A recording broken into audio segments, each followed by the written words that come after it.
Bienvenue sur la Web TV du quotidien national d'information Horizon. L'Assemblée populaire nationale a adopté le mercredi 24 décembre une loi criminalisant la colonisation. Cette loi se fixe pour objectif de mettre la lumière sur la vérité historique et de préserver la mémoire nationale de toutes les tentatives d'effacement ou de falsification. Et pour mettre la lumière sur certains faits historiques, le rendez-vous de l'histoire d'aujourd'hui est consacré au camp de regroupement en Algérie durant la guerre de libération nationale. Pour en parler, nous avons avec nous le professeur Moustapha Khiati, médecin et enseignant universitaire, et évidemment, il a écrit plein d'ouvrages sur la guerre de libération nationale et les exactions de la colonisation française de 1830 jusqu'à 1962. Bienvenue, monsieur professeur Khiati, pardon. Merci de l'invitation. Voilà. Pour commencer, pouvez-vous nous dire votre point de vue sur l'adoption de la loi sur la criminalisation de la colonisation par les députés de l'Assemblée populaire nationale? D'abord, il faut souligner que c'est un événement extrêmement important qui était attendu depuis des dizaines d'années. Nous sommes aujourd'hui à la 63e année après l'indépendance. C'est vrai que certains anciens colons ont fait prévaloir que les accords d'Évian comportaient un article, d'amnistie concernant les crimes. Or, tout le monde sait aujourd'hui que certains crimes, surtout les crimes contre l'humanité, les crimes de guerre et les crimes de génocide, ne sont pas sont imprescriptibles. Donc, le fait que cette loi-là ait été votée n'est que justice pour le peuple algérien, pour les personnes qui ont souffert durant les 132 années de colonisation. Vous êtes médecin, vous êtes professeur à l'université et vous vous intéressez énormément à l'écriture de l'histoire, surtout des crimes coloniaux, particulièrement durant la guerre de libération nationale de 1954 à 1962. Pouvez-vous nous dire comment vous êtes venu, vous êtes intéressé à ces questions sensibles?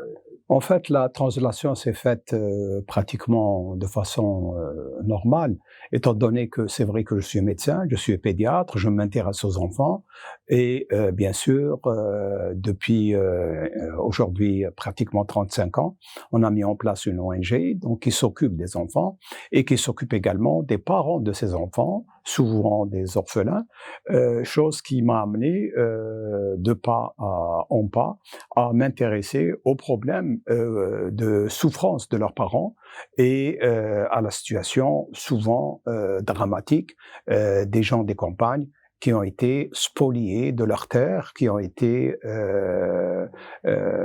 torturés, qui ont subi des exactions indescriptibles et qui aujourd'hui portent encore des stigmates de cette colonisation affreuse et terrible. Donc c'est à travers, si vous voulez, ce cheminement qui je considère logique, j'ai été porté à m'intéresser aux aspects de l'histoire de mon pays. Très bien. Donc, j'ai entre les mains les camps de regroupement en Algérie durant la guerre de libération 1954-1962, Auschwitz de la France en Algérie dont on ne vous parle jamais.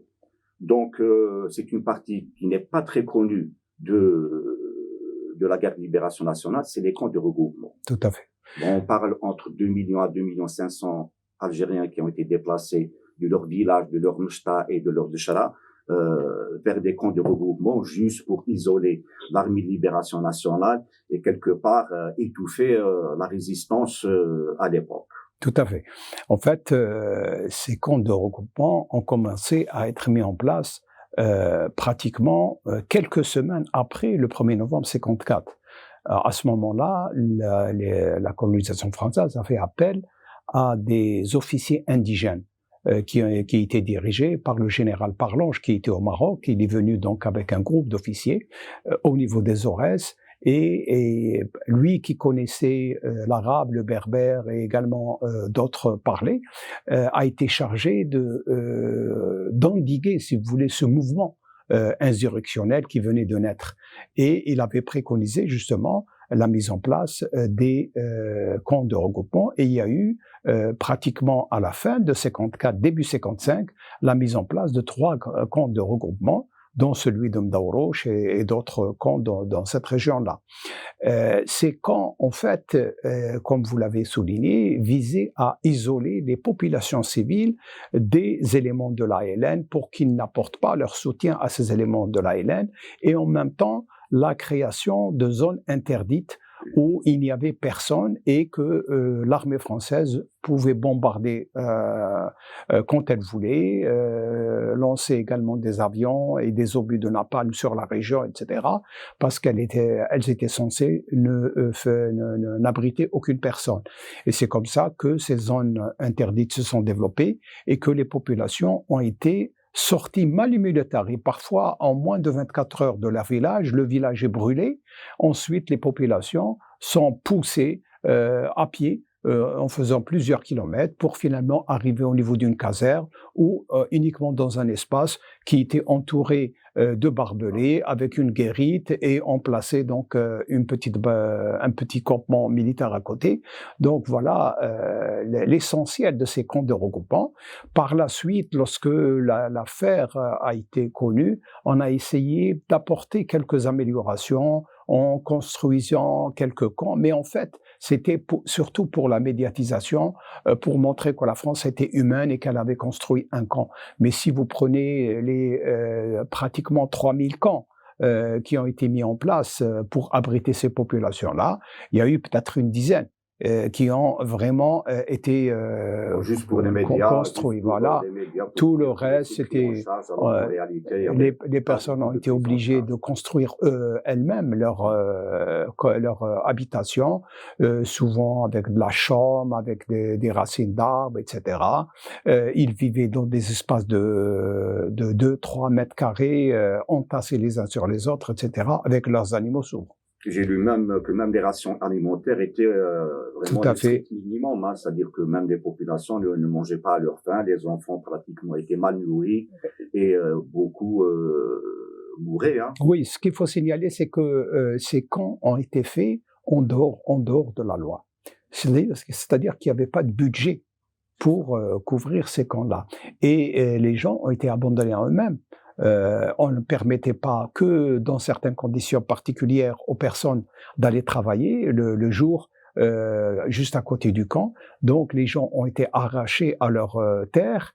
Elles ne pouvaient plus activer. Souvent, les hommes étaient partis déjà vers les montagnes, donc s'enrôler au niveau de l'ALN. Il restait les femmes et les enfants qui vivaient dans des conditions horribles. Et d'ailleurs, le rapport de Michel Rocard le précise, puisque lui-même estimait, parce qu'il avait visité plusieurs camps, il estimait qu'il y avait par camp entre 2, 3 et 4 personnes donc décédées par milliers. Donc, lorsqu'on met ça en chiffre absolu, on pense qu'entre 56 et 61, il y a eu à peu près 500 000 morts au niveau de ces camps-là, ce qui est un chiffre extrêmement élevé. Ce sont des enfants et des femmes qui sont morts ou d'infection, faute de soins, mais également de malnutrition, et c'est encore terrible. Et le scandale, c'est Michel Rocard qui l'a déclenché. Bon, c'est un Français, c'est pas le FLN, c'était pas une propagande du FLN, mais c'est Michel Rocard qui, je pense au mois d'avril 1959, il y a eu une fuite qui a atterri à la rédaction du journal Le Monde, où un article a révélé au monde entier que 2,5 millions d'Algériens pratiquement mouraient ou étaient marqués dans des camps qui n'avaient rien à envier au camp des nazis. Absolument. Ce que d'ailleurs les historiens français ne veulent pas reconnaître, c'est que les camps de regroupement étaient en fait comme les goulags, ou pire, comme les camps de rétention nazie. Il n'y a pas de différence entre les deux. Mais malheureusement, ce sentiment de culpabilité, ils ne veulent pas l'exprimer, et c'est pour ça que très peu d'historiens français se sont intéressés à ce sujet-là. Il n'y avait pas eu beaucoup de travail Absolument. sur cette question-là. Tout à fait. Et surtout, ils ne veulent pas faire de comparaison. Ils disent qu'il n'y a pas de comparaison entre les camps de regroupement et les camps nazis. Alors, moi, je dirais pourquoi? Pourquoi et quelle différence y a-t-il entre les deux? Ça nous rappelle le scandale de la déclaration d'apathie du journaliste français qui a déclenché une tempête dans un verre d'eau, alors que réalité. La réalité, malheureusement, il a dit moins que la réalité, parce que lui, il a parlé d'un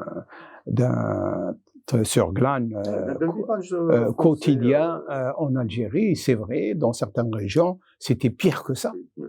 Par rapport au... Bon, maintenant, revenons aux chiffres. Entre 2 millions et 2 millions et demi de personnes parquées dans des camps de 1954 à 1962, c'est un chiffre énorme. Oui. Ça représente, si je ne me trompe pas, peut-être 40% de la population algérienne de l'époque. C'est-à-dire, total. C'est comme si on a pris 40% de la population algérienne et on l'a mise dans des camps de regroupement. C'est vrai, c'est 50% de la population rurale et c'est 40% de la population totale. Mais ce qu'il faut savoir, c'est que ces 2 500 000 doivent être majorés d'1 million supplémentaire, parce qu'il s'agit également des camps de regroupement ou pseudo-camps de regroupement, des gens qui étaient autour des villes et qui ont été donc resserrés dans des espaces entourés par des barbelés et ils ne pouvaient pas se déplacer. Si je ne me trompe pas, c'est ce qu'on appelait à l'époque les cités d'urgence, non? Absolument. Il y a cités d'urgence autour des villes, et c'est là où ils ont ramené... au niveau, par exemple, d'Alger, il y avait une cité d'urgence au niveau d'Al-Harrach, il y avait une autre au niveau de la Pointe Pescade, etc. Donc, et pratiquement toutes les villes d'Algérie disposaient d'espaces comme ça, de personnes qui étaient resserrées, qui ne pouvaient pas se déplacer, qui étaient contrôlées, etc.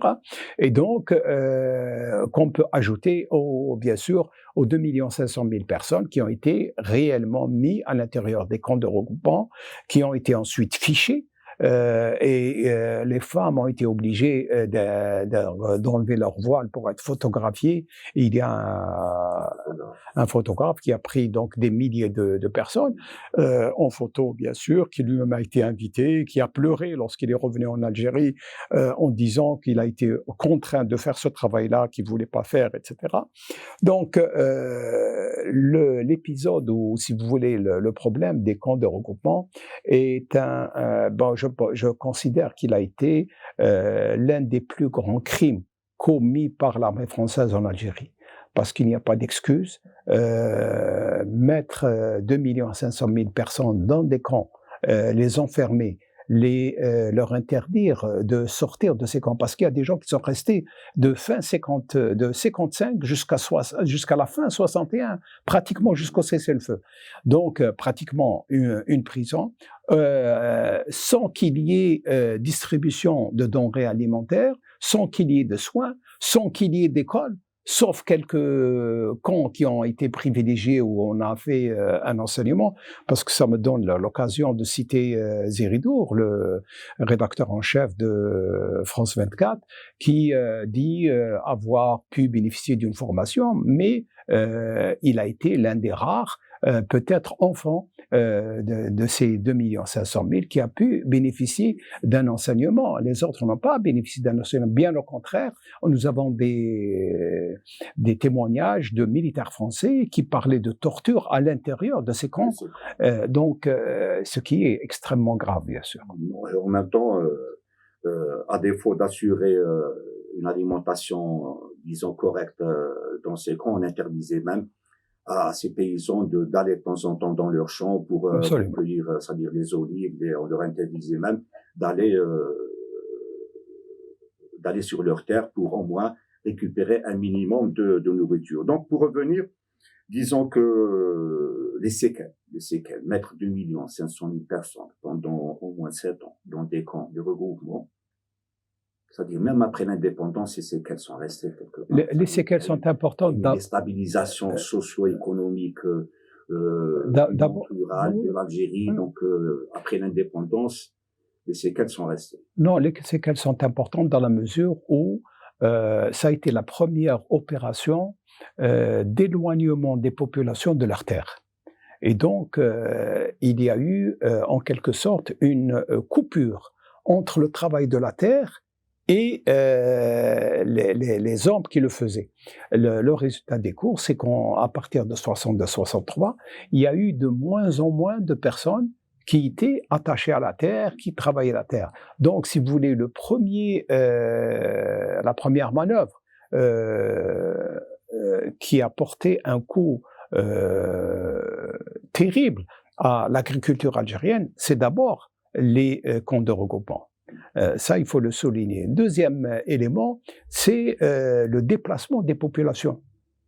C'est des gens qui étaient au niveau de leur terre, avec leurs repères, qui connaissaient la région où ils étaient, puis tout à coup, ils ont été déportés, déracinés de leur coin et mis dans des populations qui ont été mises dans des enclos.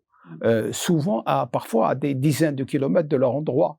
Le résultat des courses, ce sont des gens qui ont perdu leur repère, qui sont devenus des apatrides, en quelque sorte, entre guillemets, et à qui on n'offrait aucune possibilité de gagner leur pain. On leur distribuait des dons, parce qu'il n'y avait pas de budget pour les entretenir, il n'y avait pas de médecins ni de médicaments pour les soigner. Dans votre livre, il y a des chiffres, et ce qui explique, bien sûr... Dans votre livre, il y a des chiffres qui donnent à peu près le minimum de calories, de moyens financiers que consacrait l'armée coloniale française à l'époque à ces camps, c'est-à-dire c'était vraiment le strict minimum. Absolument. Une ration de survie quelque part, c'est juste pour maintenir... Absolument. Donc si on analyse bien, si on revient, donc il y a eu deux étapes, 1830 jusqu'à presque 1900. La colonisation française a dépossédé les Algériens de leurs terres les plus fertiles, c'est-à-dire plus de 2 millions d'hectares qui ont été accordés aux colons. Et après, durant la guerre de libération nationale, ce qui restait d'Algériens sur leurs petits lopins de terre ont été également dépossédés. Ont été totalement dépossédés. C'est-à-dire c'est vraiment Non, c'est un crime qui n'a pas de sens. C'est un crime contre l'humanité, au sens propre du terme, parce qu'on a porté préjudice à des populations civiles qui n'ont jamais fait acte d'insubordination ou d'attaque, parce ces populations étaient constituées essentiellement de femmes et d'enfants, tout à fait pacifiques, donc à qui on a même ôté pratiquement le droit de vivre, parce qu'on les a enfermés, on les a cloîtrés, etc. Merci, professeur Khiati, de vos éclairages. Et on aura l'occasion d'aborder d'autres sujets concernant les crimes coloniaux. Et à bientôt, chers téléspectateurs.